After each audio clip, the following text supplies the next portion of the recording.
je suis pas content, il y a Emmanuel Macron qui a révélé son programme. Oui, ça y est, il a révélé son programme. Et inutile de vous le dire, il y en aura pour personne. Enfin, à moins d'être un patron du CAC 40. Première mauvaise nouvelle, les profs. Oui, malheureusement, votre salaire ne pourra pas être augmenté. C'est pas qu'il voulait pas, Emmanuel Macron, c'est qu'il peut pas. Emmanuel Macron juge difficile de mieux payer les enseignants qui ne font pas plus d'efforts. Oh là là là, les profs, c'est vraiment tous des branleurs, hein. Enfin, sauf Brigitte. Ah bah non, du coup. Tu feras gaffe, Jupiter, j'ai peur qu'à force de vouloir réduire le salaire des profs, ils finissent par réduire ton score aux élections. Autre mauvaise nouvelle également, hein, dans ce programme, eh bien pour les gens au RSA. Alors, soyez rassurés, on va pas vous l'enlever, mais il y aura des conditions. En effet, pour le toucher, désormais, il faudra, si Emmanuel Macron est élu, hein, eh bien faire 15 à 20 heures d'activité hebdomadaire. Alors, l'AFP a mis 15 à 20 heures d'activité par semaine entre guillemets, parce que le gouvernement est encore en train de réfléchir à un nom pour désigner ça. Voilà, alors j'en ai un à vous proposer. Hein. Un travail, bande de connards. Enfin, un travail, remarque, un 2/3 temps pour 1/3 du SMIC.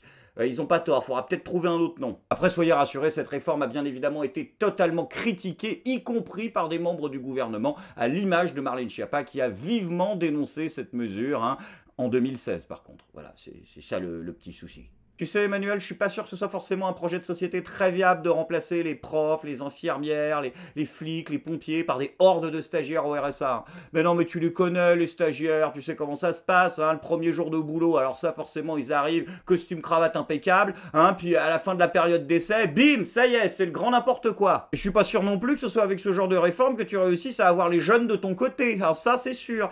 Hein, qu'est-ce que tu dis? Les jeunes, ils ont été entendus? Comment ça, ils ont été entendus? Notre voix est entendue, plaide Alban, branlant des jeunes...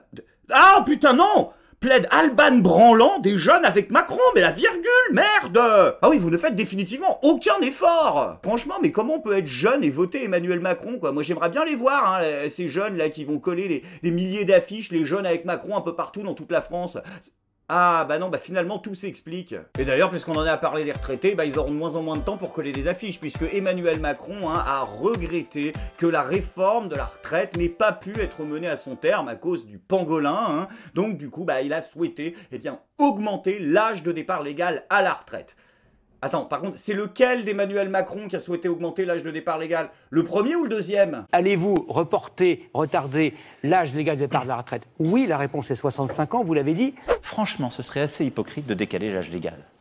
Il faut décaler l'âge légal et la passer à 65 ans. Vous savez déjà plus comment faire après 55 ans. Les gens vous disent, les emplois, c'est plus bon pour vous. C'est ça la réalité. C'est vrai qu'on a un sujet de chômage de ce qu'on appelle les seniors. On doit d'abord gagner ce combat avant d'aller expliquer aux gens, mes bons amis, travailler plus longtemps. C'est le délai légal. Ce serait hypocrite. Je suppose que dans votre réforme à la con, vous allez absolument pas prendre en compte la pénibilité du travail, ce serait trop joli. Bah voilà, on est d'accord, hein. C'est quand même bizarre d'ailleurs. Alors, je dis pas que président de la République c'est un métier difficile, mais pourtant, je veux dire, vous êtes quand même concerné par la question sur du court terme. Je suis désolé, quand on voit les tronches que vous avez en début de mandat et la gueule que vous vous tapez à la fin, normalement, c'est un sujet qui devrait vous parler. Après, il y a une catégorie de personnes qui, elle, va être un petit peu favorisée par le gouvernement, même s'il n'y a pas encore de réforme annoncée, hein. Ce sont les cheminots. Voilà, Emmanuel Macron, en tout cas, a décidé, eh bien, d'envoyer des ministres pour aller les voir, et du sérieux cette fois-ci, parce que la dernière fois, ils avaient envoyé Jean Castex, qui avait fait le mongol avec le buzzer du train, mais là, ça y est, a priori, ils ont envoyé Gérald Darmanin, c'est quand même un petit peu plus crédible. Hein? Comment ça, t'as pas vu passer l'info? Bah oui, bah parce que tu fais pas ton boulot. Bah, faut lire entre les lignes. En Mayenne, un homme totalement nu tente de prendre le contrôle d'un train. C'est Darmanin, ça, non? Ah non, bon bah autant pour moi. Bon sinon, autre bonne nouvelle quand même, histoire que vous ayez un peu le sourire, Jean Castex a annoncé une réduction du prix de l'essence de 15 centimes par litre. Voilà, et ça va commencer quand, je sais pas d'ailleurs, ça commence quand? Le 1er avril, voilà. Non, mais non, mais ils vont pas faire... Bah, bien sûr que je me pose la question avec ces malades. C'est des sadiques, bien évidemment, qui peuvent nous faire poisson d'avril. De toute façon, même s'ils le font pas, au départ, c'est une blague. Bah, je suis désolé, l'État vient de dire, nous allons financer la baisse d'une taxe prélevé par l'État. Voilà, normalement ça s'appelle une punchline. Ah oui, c'est comme cette histoire de cabinet de conseil, tout le monde parle de l'énorme scandale des cabinets de conseil qui ont reçu plus d'1 milliard d'euros de la part de l'Élysée pour donner des conseils bidons. Hein. Et le gouvernement a quand même dit qu'ils allaient s'attaquer à la question. Donc ils vont probablement commander une étude à McKinsey pour savoir comment réduire l'influence de McKinsey. Après, me faites pas dire ce que j'ai pas dit, hein. Je critique, mais je suis un fervent défenseur d'Emmanuel Macron. On ne peut pas changer de président maintenant, ce sera absolument impensable. Pourquoi? Mais parce qu'on est en guerre, putain! Enfin bon, là, je crois qu'on peut dire que le président Macron sera réélu, puisque en temps de guerre, on ne change pas de chef. Bien. Les sondages, pour le moment, le donnent Mais moi, très... les sondages m'intéressent assez peu. J'ai du bon sens. Et je rapporte ce qu'ont dit mes interlocutrices et mes interlocuteurs. Tout le monde a peur. Quand on a peur, on ne change pas de chef. Mais la question, c'est pas ça. C'est est-ce qu'il aura la légitimité, la même légitimité, quand il sera réélu que celle qu'il a eue en 2017? Parce qu'un président qui est moins légitime, il aura plus de mal à gouverner. Et là, on pourra avoir des doutes sur comment le mécontentement s'exprimera. Ouais, alors attends, 3 petites questions rapides, parce que là, je crois qu'on s'est perdu. Quand tu dis, la question, c'est de savoir si Emmanuel Macron aura la même légitimité qu'en 2017. Tu parles de la légitimité d'un mec qui a été élu sur un vote barrage avec 17% du corps électoral derrière lui, c'est ça? Voilà, donc s'il aura absolument aucune légitimité comme en 2017. Très bien. Deuxièmement, on va pas se taper 5 ans de mandat pour un mois de guerre. Et troisièmement, je suis désolé, mais c'est pas parce que le mec hurle guerre, guerre, guerre partout que ça le rend crédible. Arthur, c'est la guerre! Après, attention, là aussi, ne me faites pas dire ce que j'ai pas dit. Poutine représente un véritable danger pour notre démocratie, particulièrement à l'heure des élections, comme l'a rappelé très justement l'élu municipal LREM, Mike Bresson. En 2017, Poutine a mis toute sa puissance pour faire élire Marine Le Pen. Il a échoué. Depuis, absolument tout ce qui s'est passé en France, merde, affaire Benalla, gilets jaunes, grève, anti-vax, anti-pass, et le résultat de ses bottes et de son infiltration à tous les niveaux de notre société. Oh là là là là, il est dangereux quand même, hein, ce Poutine. Hein. Par contre, j'ai une toute petite question, Maïkou. Oui, parce que c'est tout ce que tu nous disais l'année dernière. Oui, il faut lutter contre les théories du complot qui sont un danger. C'est fini tout ça. D'accord. Heureusement que Facebook est là quand même pour permettre aux citoyens lambda comme vous et moi de lutter, non pas par les armes, hein, mais par les mots, tel un Bernard-Henri Lévy rentré d'une session tag en Ukraine. Oui, puisque Facebook a modifié ses conditions générales d'utilisation pour autoriser les discours de haine et les appels au meurtre à l'encontre de personnalités russes. Une bonne nouvelle donc pour tous nos amis antisémites et homophobes qui pourront donc se lâcher sur les réseaux sociaux. Hein? Ah bah si, ils pourront. Bah, je suis désolé, c'est pas une catégorie excluante russe.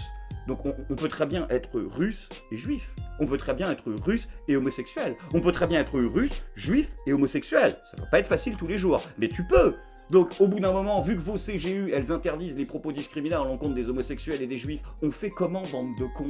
Du coup, parce que si je dis par exemple, oui, il faut buter tous ces PD de Youpin Ruskov, j'ai le droit ou j'ai pas le droit? Ah ben voilà! Dissonance cognitive. Après, il faut ce qu'il faut, attention, hein, il y a toujours des dommages collatéraux dans une guerre, donc voilà, c'est normal. Hein, puis Poutine, en face, lui, il a pas peur d'utiliser des missiles hypersoniques, tenez-vous bien. Hein, je sais pas ce que c'est que les missiles hypersoniques. T'aurais pas un article qui nous explique? Ah bah voilà, La Croix, très bien, un journal sérieux, les missiles hypersoniques, donc, hein, capables de voler à une vitesse supérieure à 5 fois celle de la lumière. Non, je sais pas ce que c'est, mais à mon avis, non. Franchement, La Croix, je veux dire, à un moment, il va falloir arrêter, quoi. Parce que déjà, sur les sujets scientifiques, pendant le Covid, vous avez raconté n'importe quoi. Là, sur le dossier armement, bon, c'est une catastrophe. Donc, je veux dire, à un moment, soit vous investissez clairement dans un département sciences et technologies, tu vois, soit vous retournez nous raconter les aventures de Jésus. Mais à un moment, il va falloir choisir. Sans transition les amis, c'est maintenant le moment de la bonne nouvelle du jour. Alors qu'Emmanuel Macron rafle toutes les franges de l'électorat, heureusement, il reste toujours une courageuse guerrière pour résister face à l'envahisseur. Je parle bien évidemment de Valérie Pécresse qui a rendu visite aux chasseurs et qui leur a tenu un discours sans langue de bois. Ah oui, volontiers, oui. Parce que nous les femmes, nous avons un organe moins puissant que les hommes pour parler, donc... On a besoin d'être soutenu. Mon Dieu, que cette femme est bête!